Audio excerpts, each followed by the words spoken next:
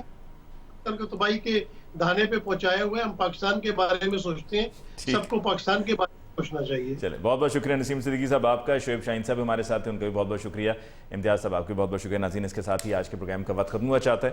مجھے علی ممتاز کو دیجیے اجازت. اللہ نگہبان.